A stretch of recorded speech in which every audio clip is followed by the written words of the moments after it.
जय हिंद दोस्तों, मैं आप सभी को आइडियल स्टडी पॉइंट में स्वागत करता हूं। मैं आप सभी के बीच लेकर आ गया हूं क्लास 10th के लिए जो आपका गणित सब्जेक्ट है। अगर आप गणित सब्जेक्ट में अगर अभी तक कुछ भी नहीं पढ़ा है तो मात्र मेरा 10 वीडियो देखकर आप पूरे एग्जाम में टॉप लेवल पर पहुंच सकते हैं और आप अपने एग्जाम में पूरे 100% क्वेश्चन को सॉल्व कर सकते हैं। तो देखिए, मैं पहला आज सेट लेकर आया हूं आपके लिए और इस सेट में हमारा लघु क्वेश्चन रहेगा 15। जैसे एग्जाम में आपका आता है 30 क्वेश्चन, जिसमें से बनाना कितना होता है 15। तो मैं भी आपके लिए 15 क्वेश्चन का एक सेट लेकर आऊंगा। प्रत्येक वीडियो में 15-15 क्वेश्चन रहेंगे और 10 वीडियो लेकर आऊंगा और 10 ही वीडियो को आपको तैयारी करके जाना है और आपका काम ओके हो जाएगा। इसी तरह से मैं दीर्घ का भी 10 वीडियो लेकर आऊंगा, उसी को आपको पढ़ के चले जाना है। आप एकदम पूरा झंडा गाड़ के आएंगे, ठीक है।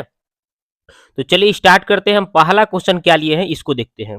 देखिए, अभाज्य गुणनखंड विधि द्वारा 96,404 का मौसा ज्ञात करें एवं उनका लसा भी ज्ञात करें। ये काफी बार एग्जाम में पूछा जा चुका है। तो देखिए इसको कैसे सॉल्व करेंगे। तो देखिए 96 को और 404 को हम अलग अलग पहले गुणनखंड तोड़ देंगे। तो देखिए 96 को आप कीजिएगा 2 से तो 48, फिर 48 को 2 से कीजिएगा तो 24, 24 के फिर 2 से कीजिएगा तो 12, 12 के आधा फिर कीजिएगा 2 से तो 6, 6 के आधा फिर 3 हो गया, फिर 3 से एक बार में कर दिया। इसी तरह से 404 को 2 से करे तो 202, फिर 2 से किए तो 101, फिर 101 से किए तो एक बार। ओके हो गया ना, डन कर दिया हमने। उसके बाद भाई देखिए 96 को ये सब सजा लीजिए गुना में, ठीक है, गुना के रूप में इसको सजा लेना है। फिर 404 को भी ऐसे ही आपको लिखकर गुना के रूप में सजा देना है, गुणनखंड के रूप में। ओके, अब यहाँ पे एचसीएफ की बात किया गया था। तो एचसीएफ हम क्या बोलते हैं भाई, तो जो दोनों में कॉमन मिले, जो दोनों में उभयनिष्ठ यानी कि कॉमन क्या मिल रहा है, 2 को 2 इसमें भी, 2 को 2 इसमें भी। बड़ी खुशी की बात है, 2 को 2 है तो 2 को 2 लिख दो और गुना कर दो, 4 आ गया। सिंपल एचसीएफ हो गया। बस मात्र हमें दो ही दो, दो को मतलब दुइये को दो दोनों में मिल रहा है, तो ये 2 को 2 लिख देंगे, आंसर हो जाएगा। एचसीएफ हो गया, है ना कमाल के बात।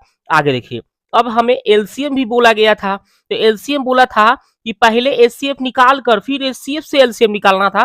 तो थोड़ा हम लोग इस सूत्र लगा लेंगे फार्मूला। एलसीएम का क्या फार्मूला होता है, पहली संख्या गुने दूसरी संख्या बटा एचसीएफ।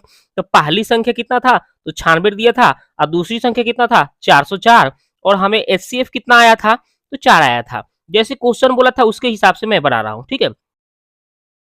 तो पहली संख्या 96 था, दूसरी संख्या कितना था 404 और एचसीएफ कितना दिया था 4। अब हम इसको क्या, देखिए पहला संख्या कहाँ है तो आपको दिखा भी देता हूँ पहली संख्या दूसरी संख्या कौन कौन था। यहाँ पे देख लीजिए, यहाँ पे ये पहली संख्या है, ये दूसरी संख्या है जिसका हमने एचसीएफ निकाला है। वही पहली संख्या दूसरी संख्या इसमें भर दिया और यह एचसीएफ का मान 4 आया था तो 4 भरा, काटा इसको कितना बार में 101 बेर में, आइए 96 है तो 96 गुने 101 गुना मार के देख लीजिए, आंसर आ जाएगा 96 96। आपका हो गया पहला क्वेश्चन कंप्लीट। अब देखते हैं दूसरा क्वेश्चन। ये देखिए बोला है कि बिना लंबी विभाजन किए प्रक्रिया किए बताना है कितना भाई 7/80 का परिमेय संख्या के दशमलव प्रसार शांत है अथवा अशांत आवर्ती है। चलो सिंपल, तो 7/80 को आपको लिख देना है और नीचे वाले को गुणनखंड तोड़ना है। तो चलिए गुणनखंड देखिए यहाँ पे बगल में मैंने तोड़ दिया है। तो मेरा कै गो दू आया है, 4 गो दू आया है, एगो 5 आया है। तो मैं क्या किया हूँ 4 गो दू यानी 2 के पावर 4 लिख दिया है और एगो 5 लिख दिया। अब देखिए आप लोगों को पता होगा परिमेय संख्या को हम p बटा q बोलते हैं, तो निचवा वाला को q बोलते हैं। तो जो निचवा q के स्थान पे जो मान दिया था वो अभाज्य गुणनखंड कहलाएगा, वो हमने लिख दिया। और ये जो 2 और 5 के रूप में है, मतलब ये एक सूत्र होता है कि अगर कोई संख्या का अगर हर जो हो अगर 2 के पावर m और 5 के पावर n के रूप का होगा तो उसको हमें शांत बोलना है। तो देख रहे हैं कि बिल्कुल ये 2 के पावर m और 5 के पावर, यहाँ पे कुछ नहीं पावर तो 1 लगा सकते हैं, 5 के पावर 1, ठीक है। तो यानी कि ये भी क्या है 2 के पावर m और 5 के पावर n के रूप का है, तो इसलिए इस 7/80 का दशमलव प्रसार क्या होगा, शांत होगा, ठीक है। समझ गए, इस तरह से आप बना लेंगे। चलिए अब आगे देखते हैं। ये वाला देखिए, अगला तीसरा सवाल है कि यदि 15 cot a बराबर 8 है तो साइन s से का मान निकालो भाई। तो बस कुछ नहीं करना, ये 15 cot a बराबर 8 दिया है, इसी को आपको छाप देना है, लिख देना है। उसके बाद आपको देखिए इस cot a का मान निकालना है। तो cot a बराबर, ये 8 ऊपर चल जाएगा, जो सटल है 15 नीचे आ गया। और cot का आपको सूत्र बताया गया होगा b/p। तो b के सामने 8 है, p के सामने 15 है, यानी b का 8 और p का 15 लिख दिया। तो मेरे को पता क्या नहीं है, तो तो एच निकालना पड़ेगा। तो एच निकालने का formula P square plus B square root में, तो पी का मान 15 और बी का मान 8 भर के स्क्वायर कर दिया रूट में। 15 के स्क्वायर 225, 60 का स्क्वायर 64, जोड़ जाके आपका 289 आ गया। और 289 का फट से ना वर्गमूल निकालिए, 17 आ जाएगा। मेरे से पूछा गया था कि साइन और सेक का मान बताओ, तो साइन का सूत्र होता है पी बाई एच। तो पी का मान कितना दिया था देख लीजिए आप, पी का मान आपका कितना है, तो देखिए यहाँ पी का मान 15 है और एच का हमने मान निकाला है 17, तो वही भर दिया 15/17, एगो आंसर हो गया।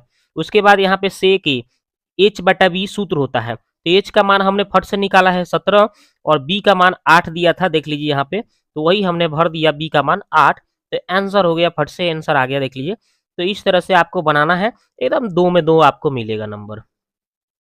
आगे देखिए, इसका आपको ये वाला सवाल है, इसका मान निकालना है। सिंपल कैसे मान निकालेंगे भाई, फटाफट इसको उतार लेंगे। देखिए मैंने इसको जो दिया था उसको हमने लिख दिया, और यहाँ पे सारणी मान का यूज करना है।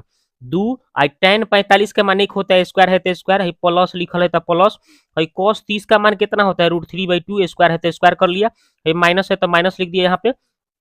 ओके, उसके बाद में यहाँ पे देखिए साइन 60 का मान √3/2 होता है, स्क्वायर है तो स्क्वायर, और देखिए दू है तो दू, एक का स्क्वायर एक आता है, और देखिए स्क्वायर से रूट का खत्म हो जाएगा, मतलब 3 हो जाएगा, दू का स्क्वायर 4 होगा, यहाँ पे माइनस है तो माइनस है, रूट स्क्वायर से खत्म यानी 3 हो गया, और दू का स्क्वायर 4।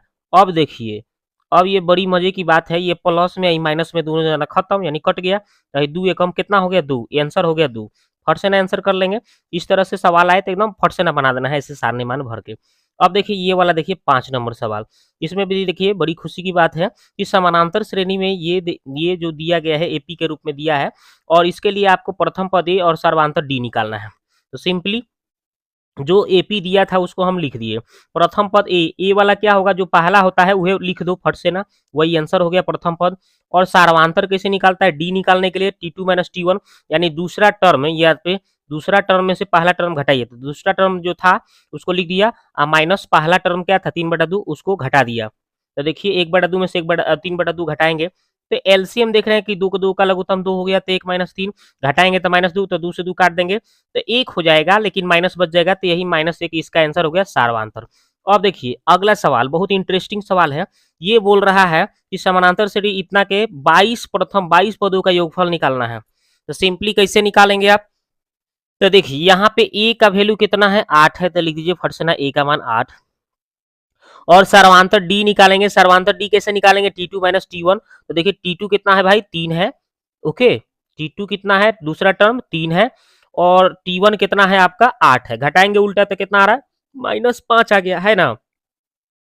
और एन का मान बोला था 22, देखिए यहाँ पे 22 दिया था, तो एन का मान हम क्या कर देंगे 22 लिख देंगे, और हमें योगफल पूछा गया था, तो योगफल एस एन बराबर होता है n/2 2a + n - 1 × d। फट से ना सूत्र लिखिए, आज झट से ना मान भरिए, आंसर हो जाएगा। आगे देखिए, अब इसमें मान भरना है, तो मान कैसे भरना है, तो देखिए यहाँ पे हम सब दिखा देते हैं, ए के जगह 8 भरना है, डी के जगह -5 भरना है, और एन के जगह आपको 22 भर देना है। तो देखिए सिंपल हम भरेंगे कैसे, एन के जगह 22 भर दिया, देखिए 2a है तो 2a के जगह 8 भर दिया, प्लस है तो प्लस, एन के जगह 22 भर दिया, -1 है तो -1, डी का मान -5 है तो -5 भर दिया। अब 2 से इसको काटेगा तो 11 बार में 8 दूना 16 हो जाएगा, इसको घटाइएगा तो 21 हो जाएगा, -5 है तो -5। अब देखिए फटाफट क्या कीजिए, 11 हिंगे लिख दीजिए, 16 हिंगे लिख दीजिए, प्लस प्लस गुने माइनस गुना कीजिएगा तो माइनस हो जाएगा, 21 पचे 105 हो जाएगा। अब 105 16 में से घटाइएगा तो उल्टा घट के कितना आएगा -89 आ जाएगा, और -89 में गुना 11 से कीजिएगा तो फटाफट आंसर आ जाएगा -979। ठीक है, अगला सवाल देखिए, ये रहा सवाल, बिंदु इतना और इतना के बीच की दूरी, इस तरह से सवाल आपका अंक भी बदल के आ सकता है, तो ऐसे आप हल कर सकते हैं। पहले बिंदु को हम दिया है ए लिख दिया, दूसरे बिंदु को हम बी लिख दिया, ओके, और ए बी के बीच की दूरी पूछा था, तो ये दोनों के हम ए बी के बीच की दूरी है सूत्र लगा दिया है, सूत्र फटाफट याद कर लीजिएगा, ये सूत्र ऑब्जेक्टिव में भी पूछ देगा, ठीक है। तो x2 - x1 का होल स्क्वायर, y2 - y1 का होल स्क्वायर। तो चलिए फटाफट यहाँ पे सूत्र लगाएंगे, है देखिए, हई पहिल का x1 आ हई दूसर का में x2, हई y1 आ हई y2, फटाफट मान भरिए। तो x2 कितना है 4, आ हई देखिए x1 माइनस में तो -2 का होल स्क्वायर है तो होल स्क्वायर, प्लस है तो प्लस, y2 तो है देखिए y2 1 है, माइनस y1 है देखिए y1 3 है, होल स्क्वायर है तो होल स्क्वायर। आगे बढ़िए, घटाइएगा तो 2 आएगा, इसमें घटाइएगा उल्टा तो -2 आएगा, 2 का स्क्वायर 4 हो गया, और 2 का स्क्वायर 4 होगा, लेकिन माइनस है तो माइनस स्क्वायर से खत्म हो जाएगा, ठीक है ना। तो अब क्या कीजिए, 4 और 4 कितना हो जाएगा 8, इसका वर्गमूल निकलेगा तो 2 रूट 2 आएगा। यही आपका आंसर है। आगे देखते हैं, ये 8 नंबर सवाल देखिए, कह रहा है कि उस त्रिभुज का क्षेत्रफल ज्ञात कीजिए जिसका शीर्ष ए इतना है, बी इतना है, सी इतना है। चलिए फट से निकालते हैं, तो हम लिख देंगे कि त्रिभुज के शीर्ष बिंदु ए मान लेते हैं पहला, दूसरा को बी, तीसरा को सी। आप फटाफट त्रिभुज का क्षेत्रफल है सूत्र लगा देना है। क्या होता है, 1/2 x1 y2 minus y3 plus x2 y3 minus y1 plus x3 y1 minus y2। आप क्या करेंगे कि याद रखिएगा, देखिए हम स्मार्ट तरीका से आपको याद करवा देते हैं ट्रिक से।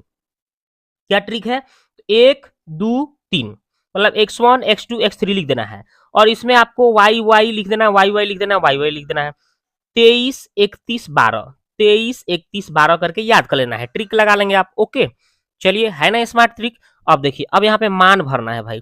कैसे मान भरेंगे, तो देखिए हई होता है x1, हई होता है x2, हई होता है x3, हई होता है y1, हई y2, हई y3, बता दिया आपको। अब यहाँ पे मान भर लेंगे आप। देखा देखी क्या, x1 कितना है 1 है, देखिए y2 कितना है 6 है, देखिए माइनस सूत्र है, y3 कितना है -5 है, तो -5 प्लस हो जाएगा, ठीक है ना।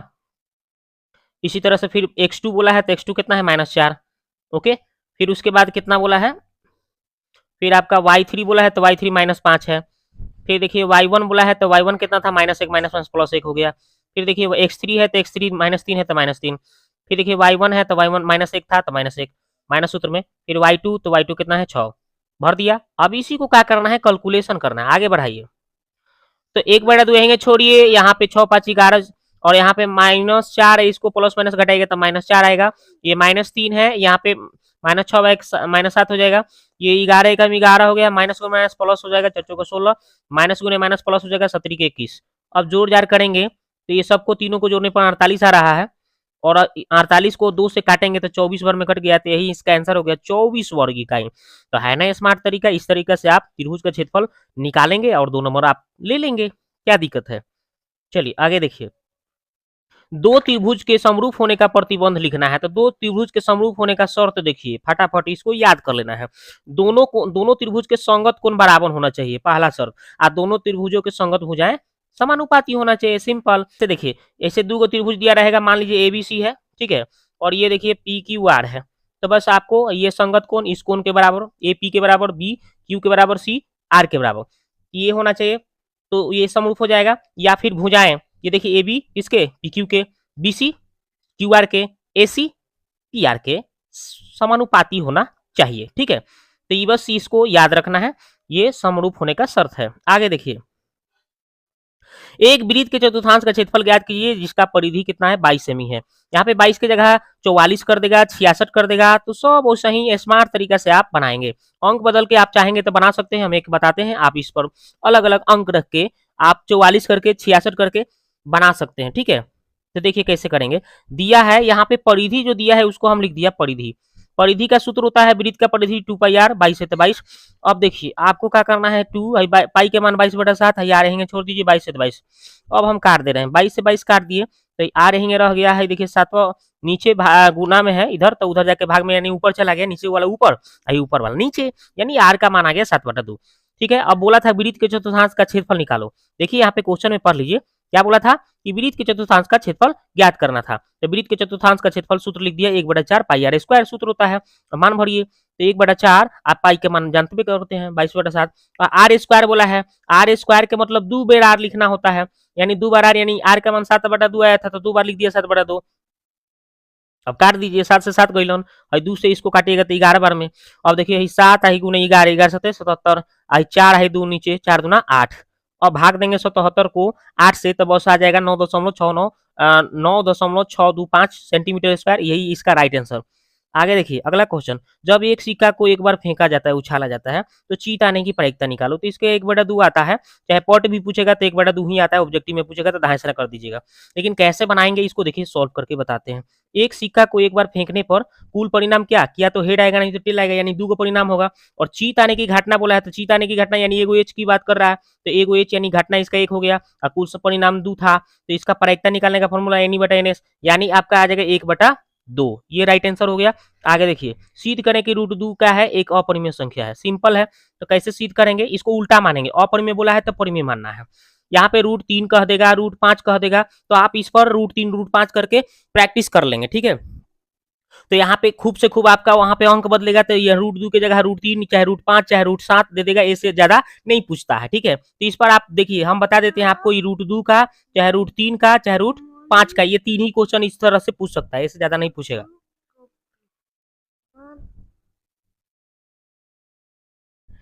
ये 3 ही क्वेश्चन पूछ सकता है, इससे ज्यादा नहीं पूछ सकता है, ठीक है। तो हम पहले रूट 2 का बनाते हैं, आप रूट 3 का रूट 5 का प्रैक्टिस कर लीजिएगा, इसी आधार पर खाली अंक बदल लीजिएगा। तो रूट 2 एक अपरिमेय संख्या है, मान लेंगे उल्टा। उल्टा क्या मानेंगे, अपरिमेय को हम क्या मानेंगे, परिमेय मान लेंगे। तो देखिए, रूट 2 को परिमेय मानेंगे तो पी बटा क्यू के रूप में लिखना पड़ेगा, इसलिए रूट 2 बराबर पी बटा क्यू, जहां पी और क्यू क्या होता है, एक पूर्णांक होता है, ये आप लिख देंगे। और दोनों तरफ क्या करेंगे, वर्क करने पड़ते, यानी दोनों तरफ इसको हम स्क्वायर कर लेंगे। देखिए, स्क्वायर कर दिए दोनों तरफ। अब इसके बाद में स्क्वायर से रूट हुआ खत्म हो गया, इधर पी का स्क्वायर बटा क्यू का स्क्वायर। अब हम क्या करते हैं, थोड़ा दिमाग लगाते हैं, दू आई क्यू दू को था यहाँ पे नीचे था, तो हमें एगो क्यू इसके साथ ले लिया, एगो क्यू छोड़ दिया। अब यहाँ पे लिख देना होता है, कुछ नहीं, दिमाग थोड़ा सा लगाना है। इसको आप क्या लिख देंगे, ये एगो पूर्णांक है, इसको क्या लिखेंगे, ये एगो भिन्न है। आप लिख दीजिएगा कि पूर्णांक कभी भिन्न के बराबर नहीं होता है, इसलिए हमने जो माना हमारी मान्यता गलत हुई। अतः रूट 2 एक क्या है, अपरिमेय संख्या है। अगर रूट 3 कहेगा तो ऐसे ही कर लेना है, रूट 5 कहेगा तो ऐसे ही कर लेना है, गर्दा उड़ा लेना है। आगे देखिए, नेक्स्ट आपका गुणनखंड विधि से समीकरण इतना का आप मूल ज्ञात करना है। तो देखिए कैसे निकालना है, गुणनखंड तो निकालने आता ही होगा, ये 9th में भी पढ़े होंगे। तो इसको आप दिया है, उसको लिख लीजिए। गुना करने पर द्वितीय 6, जोड़ने घटाने पर 5, तो 3 दू ले लेंगे, 3 दू 5, 3 दूना 6, तो हम इसी में तोड़ दिए 2 3 में। तो देखिए, एक बार 2 लिख दिए हैं 2x, एक बार माइनस 3x, 3 दू कितना हो जाएगा, 5 हो जाएगा, और 3 दूना 6 भी हो जाएगा। ये दोनों में कॉमन कितना हो जाएगा, 2x। यहाँ से जब 2x निकलेगा तो x बचेगा, यहाँ से 2x उठ गया तो -1, और इसमें से आप 3 दोनों में से कॉमन ले लेंगे, -3, तो यहाँ पे x बचेगा, यहाँ पे -1 बचेगा। अब फिर क्या करेंगे, x-1 को एक बार लिख देंगे, जो बाहर है उसको एक बार लिख देंगे, बराबर 0। उसके बाद में x का मान निकालेंगे, तो यहाँ पे -1 उधर जाएगा तो प्लस, ये -3 उधर जाएगा तो प्लस, सरल है तो 1/में चल गया, यानी x का मान एगो 1 आएगो 3/2। आगे देखिए, कह रहा है कि यदि tan a बराबर 4/3 हो तो कौन एक है, सभी त्रिकोणमितीय अनुपात निकालना है। ये तो बहुत स्मार्ट तरीका से इसको बनाया जा सकता है। इस आधार पे यहाँ पे अंक भी बदल के दे देगा, कहेगा कि sin a बराबर कितना है, 4/5 है, तो अन्य सभी एक त्रिकोणमितीय अनुपात ज्ञात करें, ऐसे बोल देगा। तो इसी पर आपको एगो हम बताते हैं, इस पर आप प्रैक्टिस कर सकते हैं, चाहे क्वेश्चन बैंक में और सवाल दिया हो तो ऐसे बना सकते हैं, सिंपल। अंक भी बदलेगा तो बना देंगे, देखिए कैसे। तो ये जो दिया है उसको आपको लिख देना है, और इसको tan का सूत्र होता है p/h, सॉरी p/b होता है। तो p के जगह पे कितना है, 4, तो 4 भरिए, b के जगह 3 है तो 3 भरिए। अब क्या करना है, p और b दिया है तो हमें निकालना क्या है, h निकालना है। तो सूत्र होता है p² + b² रूट अंडर। अब p का मान भरिए 4 का स्क्वायर, अब b का मान 3 का स्क्वायर, 4 का स्क्वायर 16, 3 का स्क्वायर 9, 25, 25 का वर्गमूल आपको पता ही होगा, 5 लिख दीजिए। और हमें अन्य सभी निकालना था, tan एगो दिया था, तो tan को छोड़ के 6 को जो होता है, tan को छोड़ के जो बच गया 5 को बच गया है, तो उन पांचों का सूत्र लिख के भर देना है। तो देखिए, साइन का सूत्र था p/h, तो p का मान 4 आया है और h का मान हम निकाले हैं 5, ठीक है। cos का सूत्र था b/h, तो b का था मान 3, h का मान 5 था। देख लीजिए, आपको दिखा भी देते हैं यहाँ पे, देख लीजिए, p का मान 4, b का मान 3 और h का मान हमने निकाल दिया है 5। तो अब मान भरना है, देख देख के क्या करना है। कॉट का सूत्र था b/p, तो कितना हो जाएगा 3/4। सेक का सूत्र होता है h/b, तो h का मान 5 निकाले हैं, b का मान 3 था। और कौशिक का सूत्र था h/p, h का मान हम 5 निकाले हैं, अब p का मान 4 दिया था, तो हो गया आंसर। आगे देखिए 15 नंबर सवाल। अब देखिए, इस सेट का ये लास्ट सवाल है, और ये काफी बार एग्जाम में पूछा जा चुका है, और इस आधार पे अंक बदल के भी बना सकता है, दे सकता है यहाँ पे, ठीक है। दे देगा कि सेक 4a बराबर, यहाँ पे कौशिक लिख देगा इधर, लिख देगा a-26 डिग्री लिख देगा, ठीक है। चाहे कुछ भी अंक बदल बदल देगा और बोलेगा कि मान निकालो, इसी टाइप से माने अंक बदल बदल के पूछ सकता है। तो आप प्रैक्टिस करिए, कोई भी मॉडल ले लीजिए, या फिर क्वेश्चन में पूरा 2011 से लेके पूरा बना के देखिए ना, इसी टाइप पर जितना सवाल है सबको गर्दा उड़ाइए, तो इसी तरह से आपके एग्जाम में आएगा, अंक खूब से खूब चेंज कर सकता है, और कुछ नहीं, नहीं तो यही सवाल आ जाएगा, ठीक है।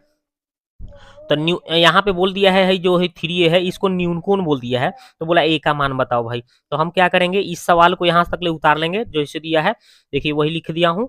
और इसमें हम एक सूत्र जानते हैं, cos 90 माइनस थीटा क्या होता है, sin थीटा होता है। तो हम इस sin के जगह पे क्या लिख सकते हैं, cos 90 माइनस थीटा कर सकते हैं, cos 90 माइनस थीटा की जगह जो है वो रख दिया और इसको यहीं छोड़ दिया, ठीक है। अब आपको क्या करना है, cos से cos गया, यहाँ पे आपको लिख देना है, और जो इधर आपका कितना बचल है a माइनस 26 लिख देना है। आप दिमाग थोड़ा सा लगाएंगे, जिसको न्यून कोण बोला है उसी को 90 में से कम करके लिखना है, और जो नहीं बोला है उसको यहीं छाप देना है, ठीक है, ये दिमाग में रखिएगा। आप इसको काटेंगे तो यहाँ पे 90 माइनस 3 है, इधर a माइनस 26। अब हम a को एक साइड लाएंगे तो देखिए माइनस 3 इधर था, उधर से a आया तो माइनस हो गया, माइनस 26 इधर, और ये 90 उस पार से इस पार आएगा, इस पार से उस पार जाएगा तो प्लस तो माइनस। अब ये माइनस 3 गो माइनस 1 गो माइनस 4 गो, माइनस 26 है minus 90 minus 116, minus minus plus कर दिया इसको दोनों साइड, ठीक है। ए का मान निकालेंगे तो 116/4 काटेंगे तो भाई 29 बार में कट गया। अब आ गया इसका मान 29, तो हो गया ना आंसर। तो हमने किया सेट 1 कंप्लीट कर दिया। तो दोस्तों ये वीडियो आपको कैसा लगा आप जाके कमेंट से कमेंट करें। अगर आपको लगता है कि मैंने कुछ सिखाया तो आप जाके कमेंट से प्यारा सा कमेंट करें, और पहली बार आए हैं तो चैनल को सब्सक्राइब करें और दोस्तों में शेयर करें कि ताकि वो भी अपना तैयारी अच्छी तरह से करें और इस बार अपना मैथ में अच्छा स्कोर करें, पूरे 100 में 100 लिख कर आए, ठीक है। ये नोट्स भी चाहिए तो नोट्स भी आपको मिल जाएगा, कमेंट्स में कमेंट करें।